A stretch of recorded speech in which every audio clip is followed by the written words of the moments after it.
Hey there, this is the second video I made of the crate, the animated weapons crate. Let me zoom in for you. As you can see, I've done all the textures at the moment. The wood, the frame, the corners, the straw, and on the bottom it basically looks the same. Hinges, well, like I said, basically everything is done. I'm not quite sure about the corner protection.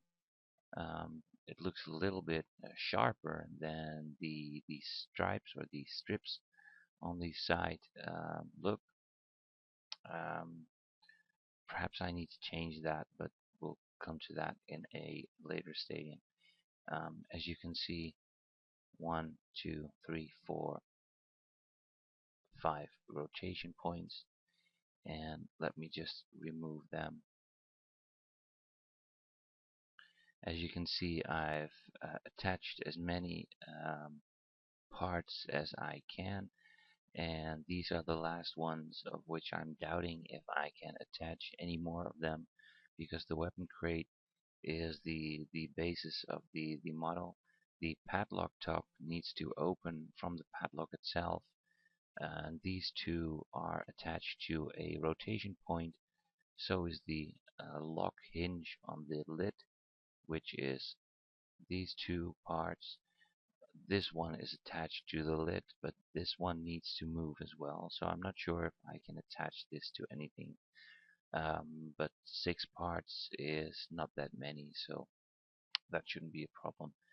Um, Let me just hide that one. Um, the animation for the padlock is something you've seen before, only there was a slight rotation in this part when it dropped to the ground. Somehow it got some sort of twist in it, which made the lock move into the ground. Now you won't see that when you render this or make the video of the animation here with the gray background and not being able to see which is actually the ground. But when you have this prop in game and this is the actual bottom of the prop, you would see it disappear into the ground before bouncing back up. So I've changed that animation for the lock, and you can see now that it doesn't touch any other part. I've really made it like this, so maybe slightly, but not very much. It will drop down, and when it's down, it will fall over. So you can see the lock opening go out of the two loops, so to speak, and it falls to the ground and twists. It falls over. I think it turned out very well. The padlock has a nice brass looking texture on it. This should be somewhat more silver-like. Now it looks more like a grayish color, but I don't think that is too much of a problem. Let me just render this for you so you can see this from up close. I think it turned out very well. Um, well, let me just play the animation for you as far as you haven't seen it before.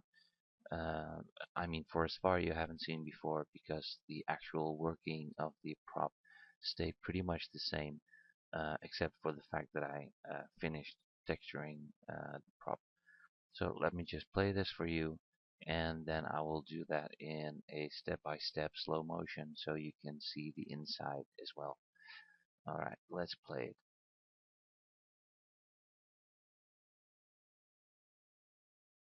As you can see, the inside is textured, same texture as the outside of the lid, of course, and these have the also the same texture, only I've scaled them using the UVW uh, modifier.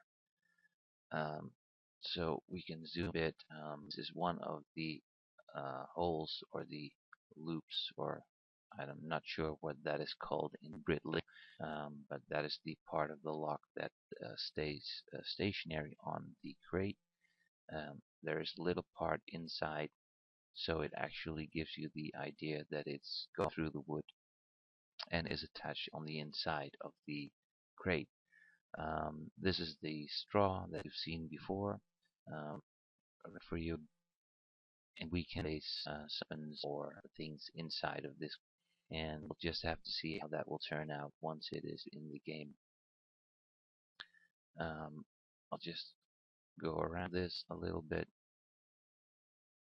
I have a couple of programs running at the moment, so you might see a little stutter in the recording, but that is due to the other program that I'm in at the moment. I turned out well. Let me just play this animation for you from the other side.